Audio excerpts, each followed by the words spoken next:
Суу жок, бизде 3-4 күндөн бери. Салкынай айым 3 баланын энеси.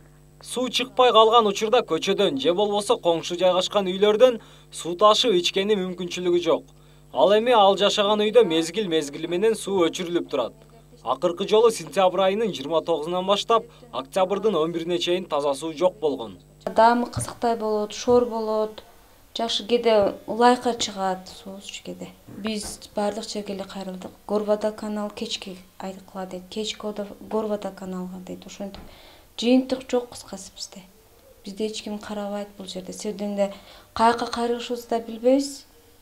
Мэрияга десең, мэрия бияка жөнөтөт. Кечке Горвода канал ошентип жыйынтык жок. Жергиликтүү тургундардын айтымында суу берилгени менен суу туздуу жана аны жагымсыз жыт коштоп турат. Элдин айтымында дээрлик 30 жылдан бери ушундай сууну ичип келишкен. Бирок 2003 жылы шаардык суу башкармалыгы жашоочуларды таза сууга улашкан. Элдер шор суу ичет. Бул шор суу каяктан келет? Бул мына аскердик бөлүктүн ичиндеги водозаборный башня деп коет. Ошол жерден насос аркылуу суу тартылат. Ошол суудан тартылган суу келип туруп, бизге да ошону ичебиз да.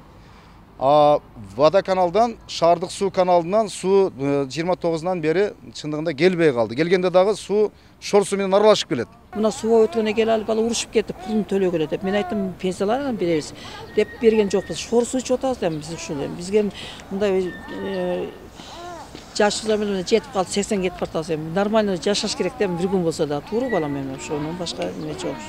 Оңдоо иштери шаардык суу чарба мекемесинин кызматкерлери тарабынан бүткөрүлгөн. Бирок тилекке каршы трубадан суу аккандыктан напор жок болуп, экинчи кабатка суу жетпей жатат.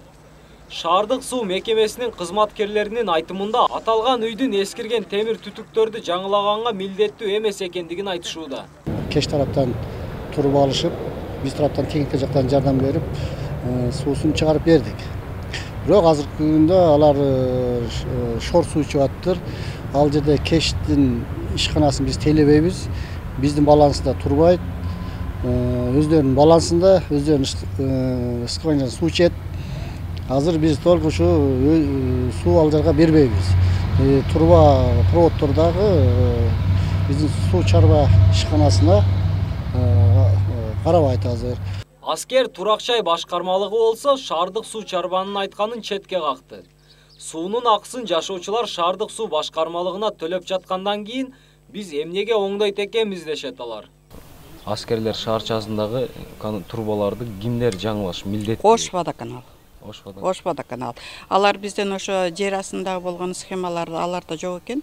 Схемаларды даярдап беришин суранышты эле. Биз бүгүнкү күнгө даяр кылып койдук. Катта жазып койгонбуз. Катыбызды бүгүн адресатка жеткизебиз.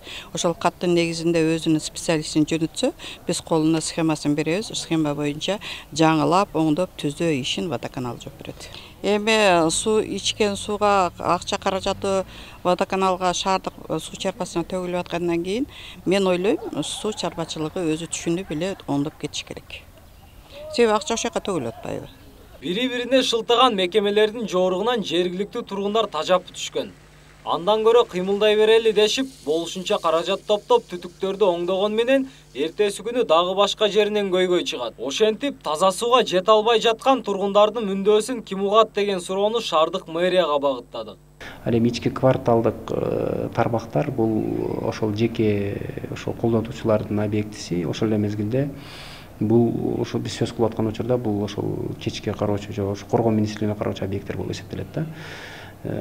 Ал жерге биз быйыл шаар мэриясы бир модулдук оорукана куруу боюнча да маселе менен кайрылганбыз.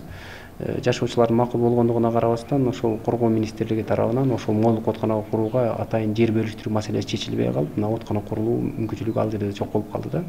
Ошондуктан мен бир жактуу эле айтам, ал жердеги бүт баардык башкаруу азырынча шаар мэриясына өткөзүлүп берилет. Коргоо министрлигинин юрисдикциясындагы мындай объект болуп эсептелет. Белгилей кетсек, жер тилкелери коргоо министрлигине караган менен батирлер менчиктештирилген. Ошондуктан бул үйдүн тургундары Ош шаарынын жашоочуларына кирбейби же аскер бөлүгүнүн көзөмөлүндө турабы, али белгисиз. Эске сала кетсек, менчиктештирилген батирлерде Баткен коогалаңында катышкандар. Өмүрүнүн жарымын коргоо министрлигинде кызмат өтөө менен өткөзгөнүнө ардагерлер жашап келишет. Арген Камалдинов, Талгат Акылбек уулу, Башат. платим. Но вот эти, у которых